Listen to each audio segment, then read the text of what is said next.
Bien, en commençant, la plupart d'entre nous avons entendu l'événement triste qui est arrivé à Amsterdam hier.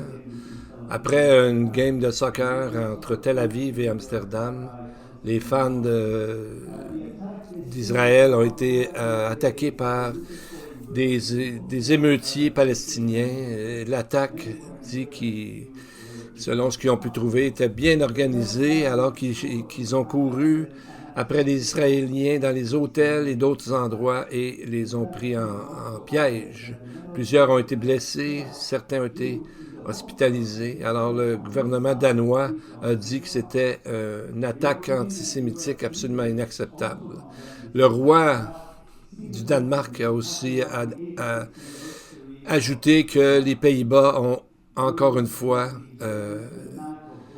faisant référence à l'Holocauste, il a dit que nous avons encore manqué à notre devoir. Les chefs européens et des États-Unis ont condamné aussi cette attaque, bien sûr, et la coïncidence, c'est arrivé le 86e anniversaire de ce qui a été appelé le Kristallnacht, qui veut dire en allemand la nuit de cristal, qui est arrivée le 9 novembre 1938. C'est quand les nazis ont brisé les fenêtres des magasins que les Juifs avaient et des synagogues. Cette nuit-là, 30 000 Juifs, hommes juifs ont été arrêtés et mis dans des camps de concentration pas longtemps après la Seconde Guerre mondiale a commencé.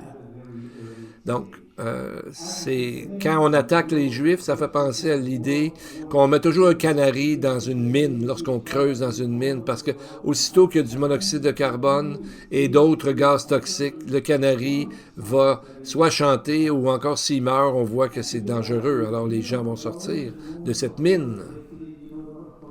En plus, on voit des guerres et des bruits de guerre, comme on a vu. La Corée du Nord a envoyé 8000 troupes pour aider la Russie à combattre contre l'Ukraine. Et les États-Unis, présentement, envoient des escadrons de jets F-15 vers Israël parce qu'ils ont peur que l'Iran attaque à nouveau. Alors, d'un côté, on voit parler de paix et aussi on voit de guerre, ce qui, dans le nouveau prophétique, est logique. Alors, on voit que mardi dernier, les Américains ont élu Donald Trump comme leur nouveau président. Merci que la transition a été faite en paix. Il va prendre son office, si on veut, sa fonction en janvier 2025. Et une des premières choses qu'il a mentionnées, c'est qu'il veut remettre sur la carte les accords d'Abraham qu'il a commencé il y a 4 ans. Les accords d'Abraham, c'est un traité de paix avec Israël et les Émirats des Arabes Unis, Bahreïn, l'Oman, le Maroc et le Soudan. Et Netanyahou a dit au sujet de ce traité, les accords d'Abraham ont ouvert une nouvelle ère de paix véritable, l'aube d'une nouvelle ère de paix.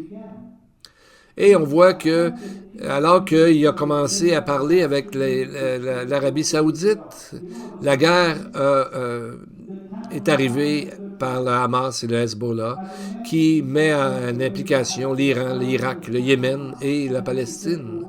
Donc, pourquoi? Quel est le lien?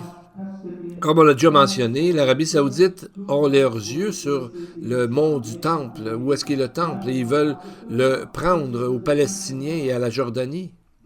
Parce qu'eux autres ont déjà 2 lieux très saints pour les musulmans. Ils ont la Mecque et la ville de Médina, qui est une ville sainte pour eux. Donc, ils veulent avoir le 3e, le mont du Temple ou le dôme du Rocher. Il y a plusieurs noms, mais est-ce qu'on connaît où est-ce qu'il y a le Temple? Et en plus, la menace que les Arabies saoudites prennent la place, et aussi ça va avec la déclaration qu'Israël avait maintenant en sa possession des vaches rousses sans défaut, complètement rousses, un animal qui est nécessaire pour refaire le sacrifice au 3e temple. Donc, ça, c'est très important parce qu'Ézéchiel 38 parle d'une coalition de Gog et de Magog qui est menée par la Russie et l'Iran et leurs alliés. Voici ce qu'il dit, Ézéchiel 38, verset 8. Peut-être c'est que ces accords d'Abraham vont déclencher ce traité de paix. Le pasteur ne pense pas que c'est le traité de paix qui parle exactement à ce qui va arriver avec Trump, mais ça commence, ce traité-là. Ézéchiel 38, Dieu dit, « Après bien des jours, tu seras leur tête. Dans la suite des années, tu marcheras contre le pays, dont les habitants, échappés à l'épée, auront été rassemblés d'entre plusieurs peuples sur les montagnes d'Israël longtemps désertes. Ils seront tous en sécurité dans leur demeure. » Et c'est à ce moment-là qu'Israël va se croire en paix avec les autres nations, comme le prophète Daniel nous dit qu'à un moment donné, l'Antichrist va se démontrer et il va y avoir les tribulations pour une période de 3 ans et demi. Je ne dis pas que ce qu'on voit présentement, c'est les éléments qui amènent à la guerre de Gog et Magog, mais c'est peut-être le début de traité de paix qu'Israël commence à avoir vraiment besoin. Alors, dans tout ce qui se passe dans le monde. Alors, pour nous, c'est une occasion de pouvoir parler de Dieu, pour pouvoir avertir les gens des choses terribles qui s'en viennent.